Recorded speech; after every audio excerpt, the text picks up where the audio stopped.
مولانا عطا اللہ شاہ بخاری رحمت اللہ علیہ جو امیر شریعت اور امیر البیان تھے، جن کے بارے میں امام العصر مولانا انور شاہ نے کہا تھا کہ عطا اللہ شاہ کا ایک بیان اور انور شاہ کے 50 سال درس بخاری،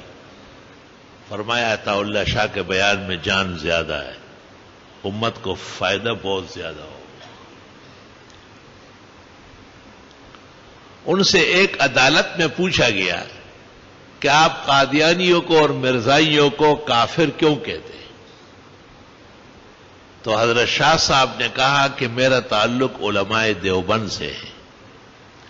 اور دیوبند کے علماء سب متفق ہے کہ مرزا غلام احمد قادیانی اور اس کی تمام جماعت، خواہ وہ قادیانی ہو یا لاہوری ہو، وہ کفار ہے اور دائرہ اسلام سے خارج ہے۔ حضرت شاہ صاحب کی عادت تھی کہ وہ ایک آیت پڑھتے تھے، اور اگر دن میں کئی جگہ تقریر ہوتی تھی تو دعویٰ وہی ہوتا تھا کہ پیغمبر خاتم النبیین ہے، اور آیت بھی وہی ہوتی تھی اور مضمون بالکل دوسرا ہوتا تھا۔ اللہ نے اتنے معلومات دی تھی ان کو، مقصد ان کا یہ تھا کہ جج کے دل میں علماء دیوبند کی عظمت، ہیبت اور وقار بیٹھ جائے کہ اتنا بڑا طبقہ ہے کہ ان کے مقررین، ان کے مناظرین، وہ اس عقیدے پر مضبوطی کے ساتھ قائم ہے۔ اس لیے شاہ صاحب نے کہا کہ میرا تعلق علماء دیوبند سے ہے، اور وہ سب کے سب متفق ہے کہ مرزا غلام احمد قادیانی اور اس کی پوری جماعت دائرہ اسلام سے خارج اور کافر ہے، تاکہ بزرگوں کی بھی عظمت اور ان کی حقانیت دوسروں تک بھی پہنچ جائے۔ یہ بھی ایک بڑی ذمہ داری اور منصب کی بات ہوتی ہے۔ ہر شخص آسانی سے نہیں سمجھتا، کیونکہ سمجھنے والوں کی سمجھ میں بھی زمانہ گزرا ہوتا ہے، اور سمجھنے والوں کی سمجھ جو ہے یا تو عطا الہی ہوتا ہے کہ وہ فوراً سمجھتے ہیں، اور یا یہ کہ ان کی کسب، محنت، ان کی مراجعت الی الدین اور ان کا رجوع الی اللہ، اس میں وہ اس مقام کو پہنچ چکا ہوتا ہے کہ ان کو سمجھنے میں بہت آسانی ہوتی ہے۔ مرزا غلام احمد قادیانی نے جب نبوت کا دعویٰ کیا اور ہول فول اور خراب باتیں کرنے لگا، تو اس زمانے میں بحیرہ میں ایک عالم تھا حکیم نور الدین، اور اس نے حدیث تو شاہ اسحاق سے پڑھی تھی، لیکن شاہ اسحاق ان سے ناراض تھے بہت۔ اس زمانے میں یہ دستور تھا کہ طالب علم جب دورہ حدیث کر کے فارغ ہوتے تھے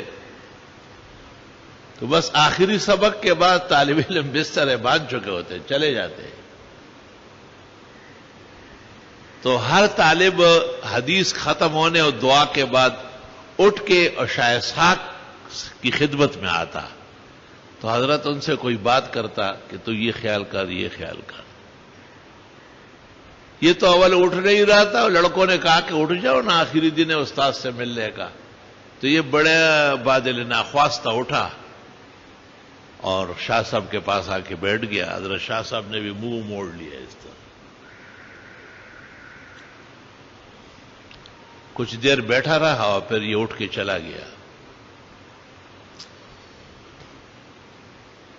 مرزا غلام احمد قادیانی نے جب نبوت کا دعویٰ کیا اور انگریزوں نے اس کو اپنا منصب حوالے کیا کہ یہ کام ہمارا آپ نے ہندوستان کے طول و عرض میں کرنا ہے، تو یہ ایک دفعہ اس کا اعلان کر گیا باقاعدہ کہ میں بھی یہ سمجھتا تھا کہ ہمارے نبی آخر الزمان ہے اس معنی میں کہ آپ کے بعد کوئی نبی نہیں آئے گا، لیکن مجھے بہت حیرت ہوئی کہ اللہ تعالیٰ نے اس صدی میں مرزا غلام احمد قادیانی کو نبی بنا کے بھیجا ہے۔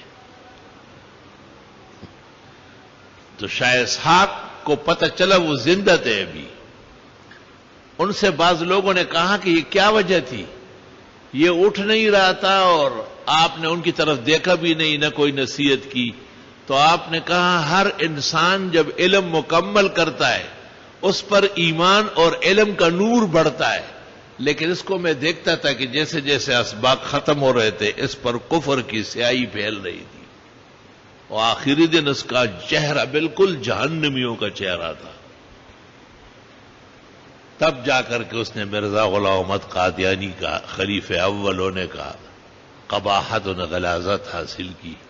اور ابدالآباد کے لیے جہنمی ہوا ہے. اپنے حق معیار کے ساتھ اور محور کے ساتھ آدمی ڈٹا رہا ہے. تو حکیم نور الدین بھیروی نے جب بھیرا کی جامع مسجد میں جمعے میں اس قسم کا فضول حفوات کا اعلان کیا تو اس مسجد میں ایک خاکروب تھا. یہ جو صفحے صاف کرتے ہیں مسجد کو مٹی، یہ بہت بڑے مقام کے لوگ ہیں، آپ کو کیا پتا ہے. اکبر بادشاہ جب دین الہی کا مرتکب نہیں ہوا تھا اور اچھا سچا مسلمان تھا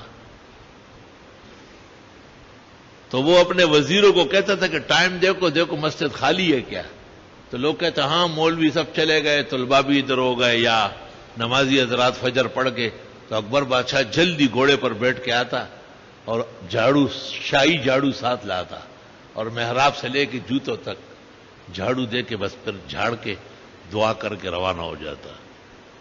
کہتے ہیں یہ جو بغیر کسی تصادم کے اس نے اتنی بڑی حکومت کی، اس کی ایک وجہ یہ تھی کہ وہ مسجد کے ادب میں بہت زیادہ آگے تھا.